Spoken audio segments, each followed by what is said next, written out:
Mr. Alfred Jacob. Mr. Jacob, beszéltünk az édesapjáról, beszéltünk a városról, ahol laktak. Meg szeretném kérdezni, hogy milyen kapcsolata volt az édesapjának a románokkal? Elég érdekes a kérdés. A következő. Először is kell tudni a szilácsi lakosságnak az összetételét. A román nagyon kevés volt. Talán ha volt 10%. Elérkezett már odáig, hogy kb. 37-38-ban először, hogy épült egy román templom. Nem volt román templom se. De, mivel én a román érában éltem, addig nem nagyon létezett ott román élet. Még a románok is el voltak magyarosodva. A vidék, a környéken volt sok románság, de nem Szilágysebe.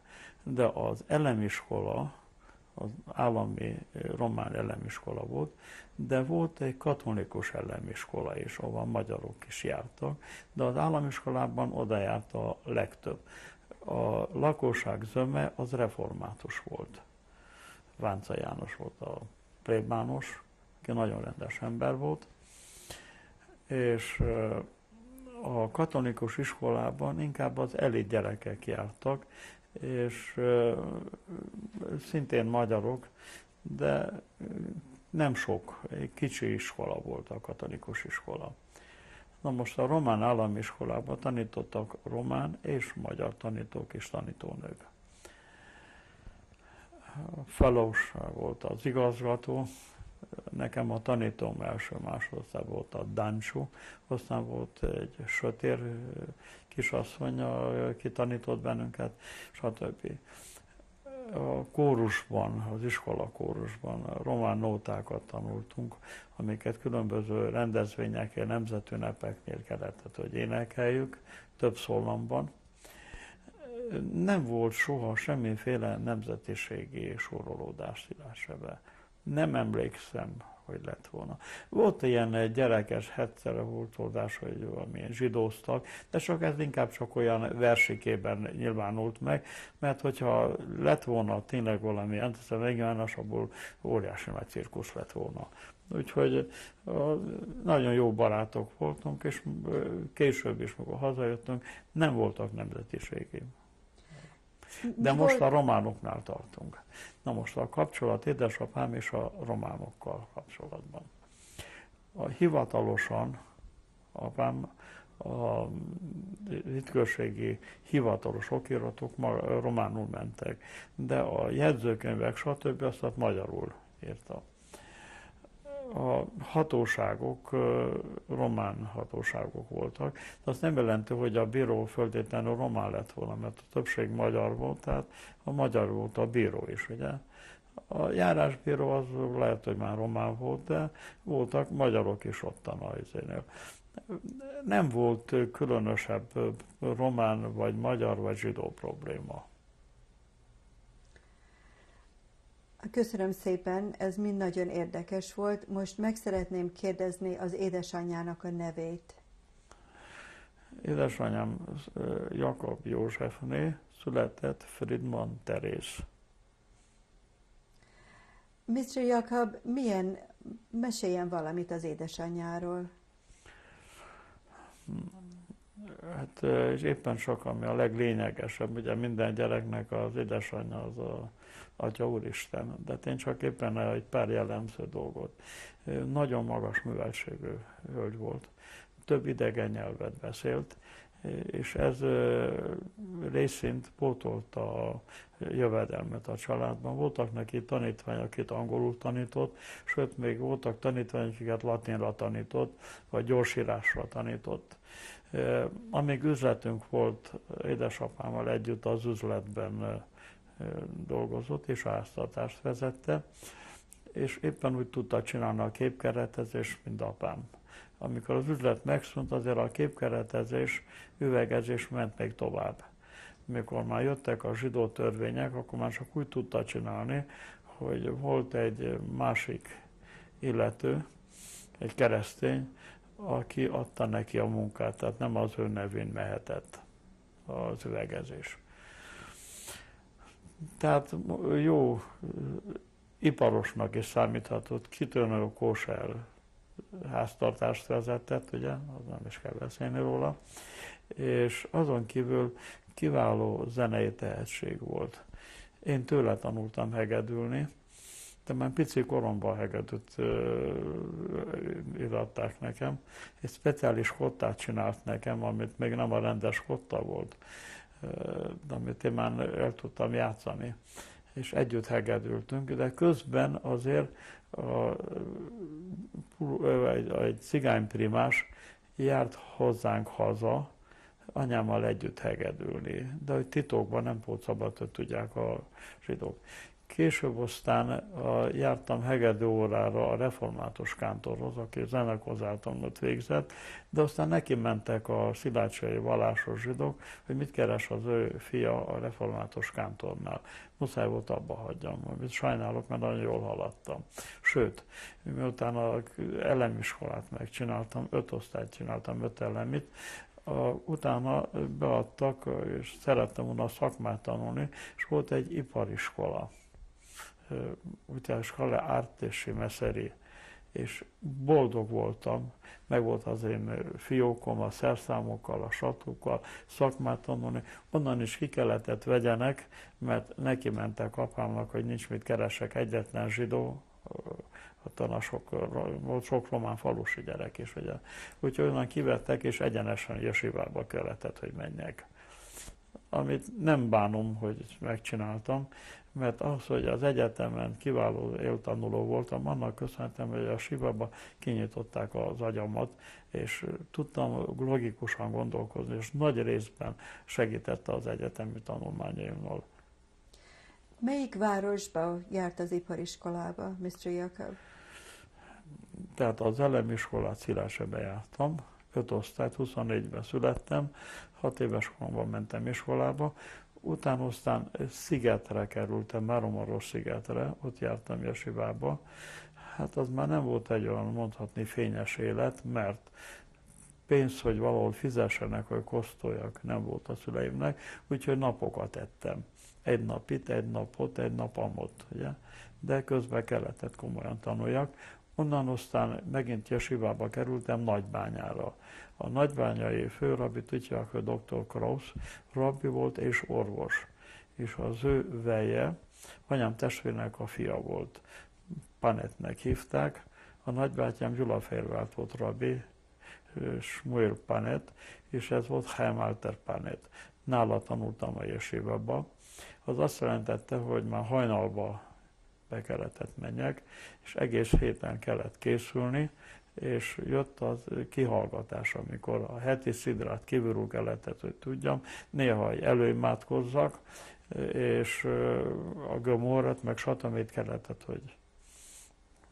Mr. Jakab, mikor volt bar mitzvah? Melyik évben? A bar mitzvah mind köztudomású, mikor egy ilyen ifjú elér a 13 évet, akkor bar mitzvah, vagyis addig az apa felel a tetteért, utána aztán átmennek a saját költségére bűnözhet.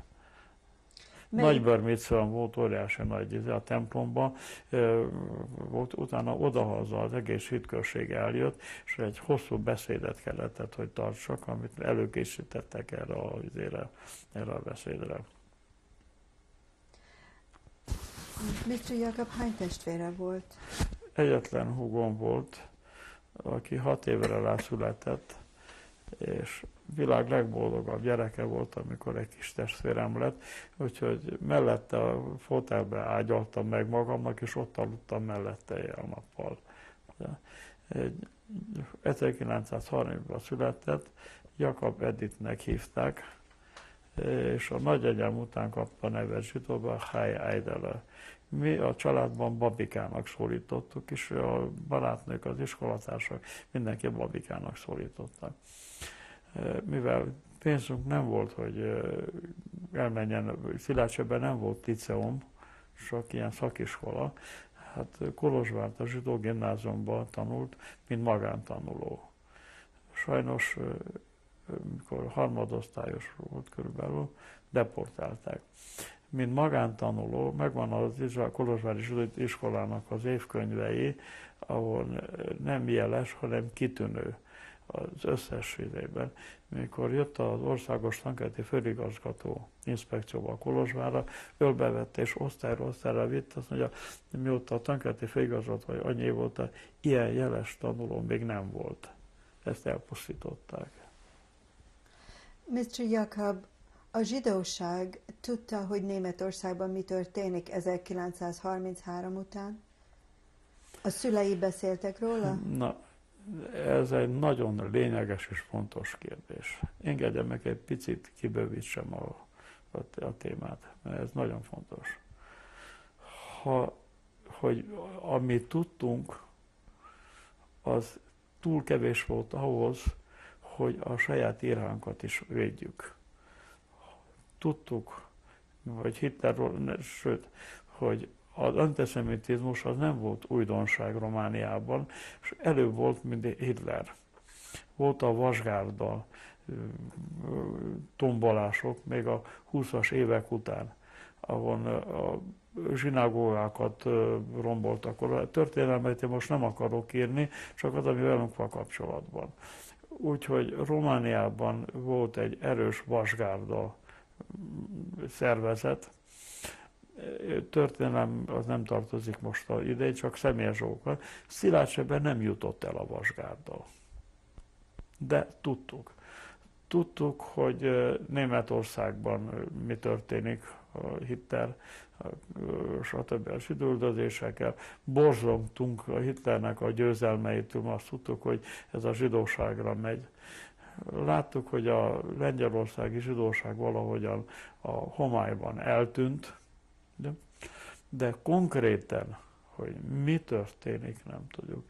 És én azt hiszem, hogy ez volt a 6 milliónak a tragédiája. Mert ha ezt tudtuk volna, akkor még egy kutya, egy macska is tud védekezni. Amikor hallottak Hitlerről 33 után, a zsidóság nem akarta elhagyni az otthonát? Az édesapja például nem beszélt arról, hogy talán el kellene menni? A kérdés nagyon helyén való. Szilágysebben volt egy erős cionista mozgalom. Mondhatnám, hogy nagyon pici kivételével mindenki cionista volt. Minden házban volt a Kerenkája Mettersely. Anyám a zsidó nőszervezetnek volt az elnöknője, bálokat rendezett tombolával, a cionizmusban Kerenkája gyűjtöttek, erdősítés. Anyámnak a testvérén már kikerültek Izraelben, Rájzsi néni Petrozsénből, a másik nagynéném, a harmadik nagynéném Málka néni Kolozsváros, így tovább, és állandóan leveleztek, stb. És nekünk az álmunk az volt, hogy kimenjünk Izraelbe. De sajnos abban az időben az angol mandátum nagyon fukarul osztotta a certifikátokat. Hogy ki tudjunk jutni Izraelben, apámnak sikerült elintézni, 2 lehetőség volt. Vagy egy keresett szakma, ami több sánszal járt, vagy pedig mint investor. Mert hát investor nem volt, hanem apám elintézte az ipartestületről, kapott egy munkakönyvet, hogy asztalos mester. És már úgy volt ez 37-38-ban, hogy megyünk, és akkor aztán jött, hogy jött az angol fehérkönyvben, hívták, és lezárták a határokat, és ez volt a tragédiánk. Hogyha akkor sikerült volna, hogy certifikátot kapjunk, akkor életben maradtak volna, mint anyámnak a többi testvérek, kikerültek meg a 30-as években, mind életben maradtak. 1939. szeptember 1-én kitört a háború. Mit lehetett arról hallani? Mit lehetett hallani, hogy mi történt a lengyel zsidóságról? 39-ben Szilágysebben voltam, ez pontosan szeptember 1-én, amikor Lengyelországot megtámadta Németország, és akkor már tudtuk, hogy a veszély közeledik felénk. Ugye? Pontosan, hogy mi történik a lengyelországi zsidókkal, nem tudtuk. Először, amikor tudtam, hogy vannak gázkamarák, ölik meg a zsidókat. Ez volt 43-ban. Nagybátyám Kasáról jött látogatóba hozzánk a fiával, Friedman hercogként szólítottuk, és ő suttogva mesélte anyámnak, hogy mit érte anyámnak a többi testvérével Csehszlovákiából, akiket elhurcoltak, és akiket, vagy van gázkamara, stb. De ezt olyan halkan mondta, hogy nem akarta, hogy én, mint gyerek, hogy megborzongjak, de félfüllel hallottam, mert ők Szlovákiában, Kasában, akkor Magyarország volt, ő már tudta, hogy mi történik, és hová kerülnek a zsidók. Mikor kezdett megváltozni a helyzet? Mikor érezték azt, hogy most már a veszély itt van mi nálunk? Hát a veszély konkrétan megmondom. Amikor a magyarok bejöttek 40-ben, még örventünk neki. Apám kapott egy hivatalos igazolást, hogy soha nem vétett a magyar nemzeti hűség ellen. Ez szükséges volt azért, hogy én tudjam tovább folytatni a szakmámat. Ugyanis a jesivóta óta nem beszéltem a jesivából, csak éppen megérintettem. Elkerültem Kolozsvárra 39-ben, 39. november 15-én beálltam autószerelő inasnak a méragarásba. És akkor még románok voltak. 40-ben, mióta bejöttek a magyarok, decemberben az üzemet államosította a Magyar Állami Vasutak, MÁVák, autóbusz javító műhely lett belőle, és ahogy államosították, nem mind zsidót, hanem minden tanuncot elbocsájtottak. De folytatni már nem tudtam, mert megjelent a zsidó törvény, hogy keresztény cég nem alkalmazhat zsidót. Márpedig Kolozsvárt zsidó autójavító műhely nem volt. Ez melyik évben volt? Ez volt december 40-ben, mikor elbocsájtottak. Nagyon szép levelet kaptam, hogy jól viselkedtem, ez nem érdekes, és egészen júniusig nem tudtam elhelyezkedni, mint inas. De volt egy dúsgazdag zsidó szilácsai származású Udovics Lázár, és ennek részvénye volt a Szabó és Kopenec autójavító üzemben, mert hatalmas üzem volt, öntődével, stb. És azt mondta, hogy kiveszi a pénzét, hogyha ezt a zsidót nem alkalmazza. És így akkor kivételesen el tudták intézni, és azt a pár hónapot, amit nem tudtam dolgozni, és bele tudták az inas éveimben. Így aztán 42. november 15-én felszabadultam, mint autószerelő és vaseszterályos segéd. Tehát már éreztem 40 decembertől, amikor már nem tudtam elhelyezkedni, mint zsidó. Milyen törvényeket hoztak még be? Milyen más törvényeket? Zsidó törvényt? A más zsidó törvények volt a következő. Először is zsidó nem lehetett levente. Tehát nem lehetett fegyverrel. Csak alsólap, hát, hogy mondtuk, a mi fegyverünk, és a stuka talicskázás volt, a stuka repülőhelyet. Mi minden héten kellett menjünk Levente órára, de ezt úgy hívták, hogy zsidó kisegítő előképző ifjú, amilyen nevet adtak neki, és mentünk az ásóval, a lapáttal dombelhárításra. Építettük a sípályát, Kolozsvárt a hólyaerdőben, vagy hordtuk a földet innen oda, onnan ide, stb. Volt egy Kerekes nevű Levente oktató, aki nagyon rendes volt, de volt egy Bart, egy gyilkos rabló, akit háború után el is kaptak, és a magyaroknál volt a rendőrségnél. Tehát ezt kellett, hogy csináljuk. Utána felszabadultam 42-ben, mint segéd, megkaptam a segédlevelet, stb. Akkor Pestre kerültem, és Pesten ugyanezt kellett csináljam tovább. Itten nem tudom, hogy érdekes-e, hogy milyen volt az a Levente zsidó előképzős idő. Azért mégis ezt meg fogom jegyezni, mert ide tartozik, egy Szémen-Merse iskolába kellett menjünk, és egy nagyon rendes Levente oktató volt, fütyölt rá az egészre, csak Levente tiszti sapkája volt, és elkiáltotta magát sorakozó. Hát akkor gyorsan, együtt voltak a magyar fiúkkal is. Szóval na úgy, tetven zsidók külön, magyar fiúk ide. De ez tisztán csak gúnyolódott az egész antiszemita törvényekkel. Ez nem tetves zsidót értett ez alatt, hanem kigúnyolta. És azt mondja, na, zsidók ugye örventek mostan, jönnek, bombáznak, hízigamáljatok. Aztán ment oda, aztán a magyaroknak azt mondja, most aztán kitolunk a zsidókkal, most aztán elintézzük őket. Azt mondja, lópikula, nektek is. Azt mondja, ez hülyeség. Beszéltünk a zsidó törvényekről. Arról beszélek. De a zsidó törvényben tartozott az, hogy zsidó nem alkalmazhatott keresztény cég, zsidó inast. 2, hogy nem lehetett csak lapáttal, mert még nem volt munkaszolgálatos. De valami mégis változott, ugyanis amikor én felszabadultam, mint inas, kaptam a kolozsvári zsidó ütközségtől egy ajánlólevelet a budapesti zsidó ütközség pártfogó irodájához, hogy legyenek segítségen, vagy el tudjak helyezkedni. Hát szerettem volna bejutni a Weiss-Manfredhez, de a zsidó törvények értelmében nem juthattam oda be. De kisebb keresztény céghez bejuthattam, dolgoztam a Csenger utcában, és Siránynál, aztán dolgoztam egy zsidó cégnél, a Német utcában Meitner Mor filmvetítőgépeket készített, és én a legprecízebb alkatrészeket esztergáltam hozzá. Tehát Pesten nem volt ez, hogy nem mehettem dolgozni keresztény céghez, de Kolozsvárt nem tudtam semmiképpen elhelyezkedni. Mr. Jakab hány éves volt, mikor Budapestre felkerült? Hát születtem 24-ben, 42-ben voltam 18 éves.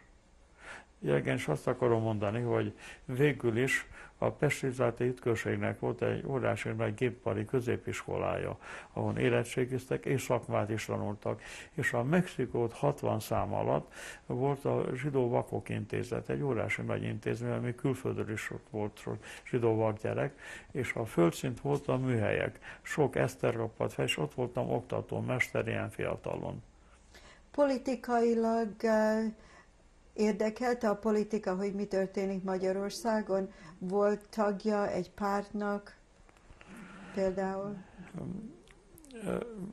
A következő. Romániában létezett zsidó párt, akinek voltak képviselői a parlamentben, a választásokon részt volt. Szilágyságban nem került ki senki képviselő. Nálunk a politika élet volt a templom, és volt a cionizmus. Járt nekünk rendesen a Multis Jövő, ami Pata József írta, járt hozzánk a napilap, apám terjesztette a zsidólapot, nem új élet, nem jut eszembe értelen, hogy hívták a zsidó újságot. Apám szerezte az előfizetőket, stb. Budapesten mikor kezdődött meg a veszély? Na most még a zsidó törvényeknél tartunk. Ezek általánosak is, erről kár, hogy beszéljek, hogy be kellett adni a bankba az ékszereket, a gyertyatartókat, meg stb. Ezeket mind tudjuk, hogy indult el a lavina. Mi a kérdés? Mikor kezdődött meg a veszély Budapesten? Mi történt? A veszély megkezdődött akkor, amikor megjelent a törvény, hogy ki kell tenni a sárga csillagot. Az mikor volt? Ez 44 után már a németek bejöttek. Pesten voltam, március 19-én vasárnap, amikor megindult a armádia a németek a Margit híd felől. És akkor már éreztük, hogy veszély van. Én annak idején a Vasas Szakszetnek voltam a tagja, ottan ilyen nagyon szociáldemokrata szellem volt, Kétli Anna, meg a sok magyar színész, aki jöttek közénk, azért a Kismanyétól, Major Tamás, meg stb., Somrai Artúr, és benne a Magdona utcában, a Vasas központban ott, mintha nem is lett volna háború. Ott ki volt éve a Marx Engels képe, piros zászló, stb. Akkor, mit tudom én, volt a halottak napja, akkor mentünk ki a temetőben, a kommunista hősöket, virágot vittünk, fürst, meg stb. Ugye? De ott bent csinálhattál akármit, ott nem, de kint nem volt. Én benne voltam az illegális mozgalomban annak idején, mert más lehetőség nem volt harcolni a fasizmus ellen, ami nekünk már tudtuk, hogy nekünk a élethalálos ellenségünk, sőt már Kolozsvárt is benne voltam, röpcéduláztam, meg stb. Aztán mentem ki falura, vittem a röpcédulákat, brosorákat, meg kellett tanuljak síelni, hogy mint síelő tévedtünk kell oda, és ezért is kellett Kolozsvárra eltűnjek 42-ben, mert az összes, akikkel együtt voltam, lebuktak, és ha ott maradok, akkor következtem volna. Így aztán nem bujkáltam, de eltűnt, nyomomat vesztették. Ennek köszönhettem. Úgyhogy a Vasas az nekem a második otthonom volt, hogyha munkát akartam kapni, nem mehettem el dolgozni, csak volt a vasesztergályosoknak volt egy csoportja, a Karácsonyi Szaki volt a főnökünk, és tőlük kaptam munkába egy előlapot, megmondták, hogy mennyi az órabérem, és az üzemi bizalmival kell beszéljek, és ha nem kapom meg, akkor visszajövök, kapom munkanélküli segít, hogy ne rontsam a piaci árakat. Ez a sárga csillag előtt vagy utána volt? Amiről most beszél Mr. Jakab, ez a sárga csillag előtt vagy utána volt? A vasasok. Hát a sárga csillagról utána már nem sokat mondhatok. Miért? Mert a sárga csillag, bejöttek a németek márciusban. Áprilisban volt a sárga csillag, és április végén már gettóba kerültem. Melyik gettóba került? Mindjárt beszélek róla, csak még ide tartozik, hogy kérdezte volt, a kérdés az volt, hogy a zsidó törvények, hogy hogyan. Tehát mikor kezdődött a veszély. Tehát a sárga csillagot kitettem, akkor éppen a Sengeri utcában dolgoztam, nem, Király utcában dolgoztam, Lőcsös Vilmos szerszám és gépgyár volt, esztergapadók készültek, és ott voltam esztergályos. De a kollégák azok ilyen szociáldemokrata, vasas szakszereti munkások voltak. Általában szervezett munkások voltak, mert másképp a tulajdonos nem nagyon tudott kapni szakmunkát, csak ha kérte a vasas szakszeretől. Mikor bementem a sárga csillaggal, fel voltak dőlve, azt mondja, tébla azonnal, de szégyen, ez gyalázat a magyar nemzetre. Mondták a kollégák a gyárban. De mondom, akkor már tudtuk, hogy és utána aztán rövid volt az epizód a sárga csillag után, megkaptam a SAS behívót munkaszolgálatra. A bevonuló központom az Kolozsvár mellett volt Szamosújváron, ahol megkaptam a katonakönyvet, csak egy nagy zsébetű volt, rápecsétel volt zsidó, és a Pestre kaptam meg a behívót, ugye? Bár még nem kellett volna bevonuljak, mert még nem voltam de az a nagyon rendes ezredes, a Revicki, ezrével küldte ki a behívókat, mert gondolta, hogy biztonságosabb, mint hogyha bemegy a gettóba. Hogy hívták az ezredest, aki kiküldte a meghívókat? Ismételje meg a nevét. Kit? Az ezredesnek a nevét. Ja, hát ezt mindenki tudja, a Revicki, a Nagybányán. Nekem sajnos nem volt hozzá szerencsém, és miért? És most engedje meg, hogy elmondjam.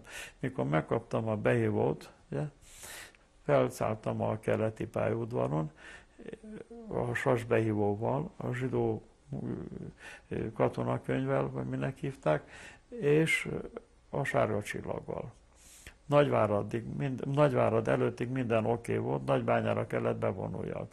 De a tragédiát már tudtam, mert a szüleimet már elvitték egész Szilácset, és útközben a vagonból kidobtak egy levelezőlapot, amit egy becsületes ember megtalált és elküldte, amikor mondta, a vagomba visznek bennünket. Na de most a mondatot be akarom fejezni. Tehát az történt, hogy Nagyvárad előtt a csendőrök leszettek a vonatról, mivel igazoltam magamat, és bevittek a váradi gettóban. Kérdés.